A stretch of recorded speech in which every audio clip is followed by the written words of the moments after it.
Bem-vindos ao mundo das armas. Hoje falaremos sobre a submetralhadora M3. A M3 foi uma submetralhadora desenvolvida pelos Estados Unidos durante a Segunda Guerra Mundial. Devido ao seu formato, recebeu o apelido de pistola de graxa, que em inglês significa grease gun, ou simplesmente greaser, devido à sua semelhança visual com uma ferramenta de mecânica. Como uma substituta mais barata para a Tommy Gun, pois era mais barata de produzir e mais leve, embora ao contrário da crença popular fosse menos preciso. O M3 começou a substituir o Thompson no serviço de linha de frente em meados de 1944. Quando a Segunda Guerra Mundial começou, a submetralhadora Thompson era a padrão dos Estados Unidos.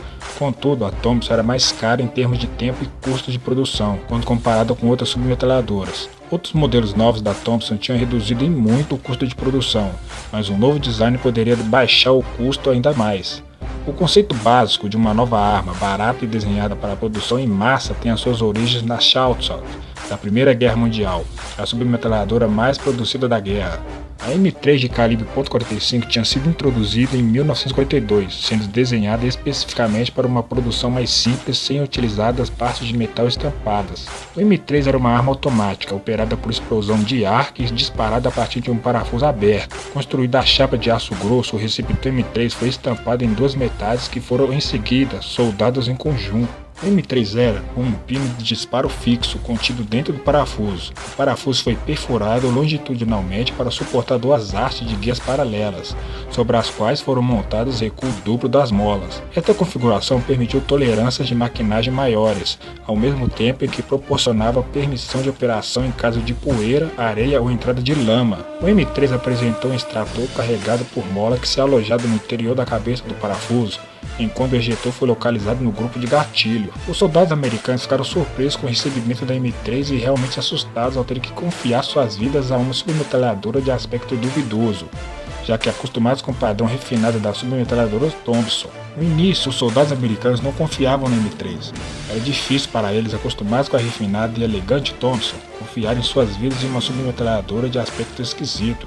A M3 entrou em teatro de operação em maio de 1944. Para se engatilhar a M3, era necessário puxar uma alavanca exposta do lado direito da arma. A submetralhadora era realmente eficaz e quase nunca travava. Testes do protótipo T-15 e T-20 indicaram apenas 5 falhas e mais de 5.000 disparos ininterruptos. O protótipo T-15 possuía seletor de tiro para a possibilidade de disparos semiautomáticos, o que foi logo abandonado com a simplificação do protótipo T-20 para ser utilizado somente em automático. Essa submetralhadora aos poucos foi ganhando a confiança das tropas norte-americanas na medida em que foram sendo expostas ao conflito. Quase não travava e era realmente eficaz em até 100 metros do alvo. Sua relativa baixa cadência de tiro, 400 a 450 tiros por minuto, permitiria ao operador maior controle sobre o recuo da arma, podendo assim acertar alvos mais distantes. Entretanto, um ponto mais fraco da M3 começou a surgir já no primeiro ano de sua efetiva entrada em operação. A alavanca de engatilhamento do lado direito da arma tornou-se um problema para os operadores da submetralhadora. Na guerra, a arma está sujeita a quedas e situações de muita pancada. Não eram poucas vezes que a alavanca da arma se partia após sofrer, por exemplo, uma queda das mãos do operador. Mesmo que houvesse o rompimento da alavanca de engatilhamento, a arma continuava funcionando, mas exigia muito esforço do soldado, o que inviabilizava sua finalidade e colocava o soldado em grande vulnerabilidade. Os centros norte-americanos de reparo de armas de guerra imediatamente perceberam que era inviável substituir a alavanca quebrada. Era mais barato refazer a arma do que realizar reparos nas M3. No final de 1944 foi oferecida pela empresa Gidlamp e pela empresa Ithaca um modelo simplificado da M3 sem alavanca de engatilhamento.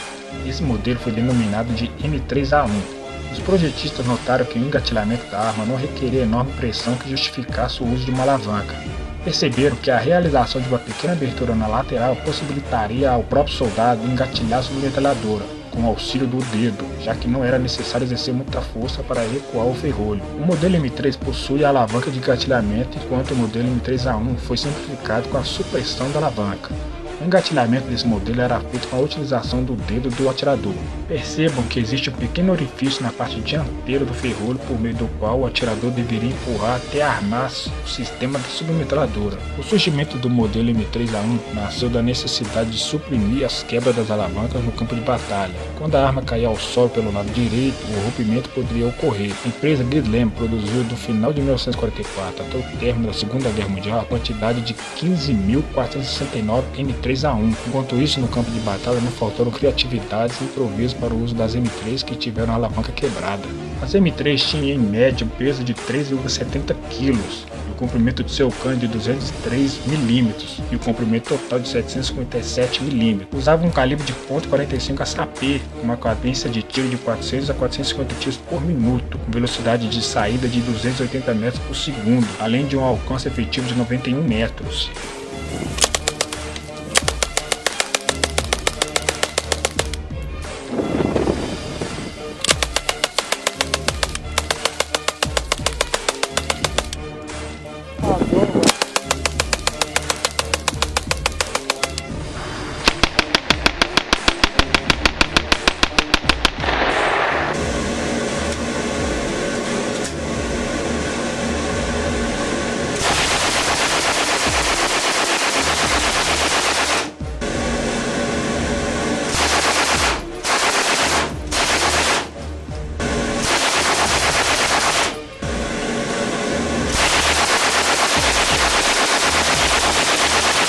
A M3, portanto, surge da necessidade de baratear os custos de produção para atender à finalidade da guerra.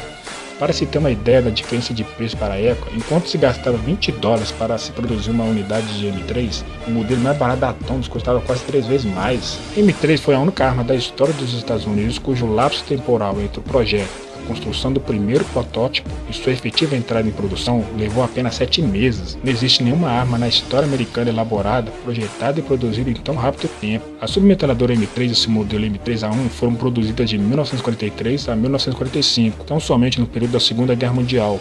Entretanto, cabe enfatizar que o modelo M3A1 não chegou a ter efetiva participação da Segunda Guerra Mundial, devido à sua tardia produção. Não se esqueçam de curtir e compartilhar o vídeo e até a próxima.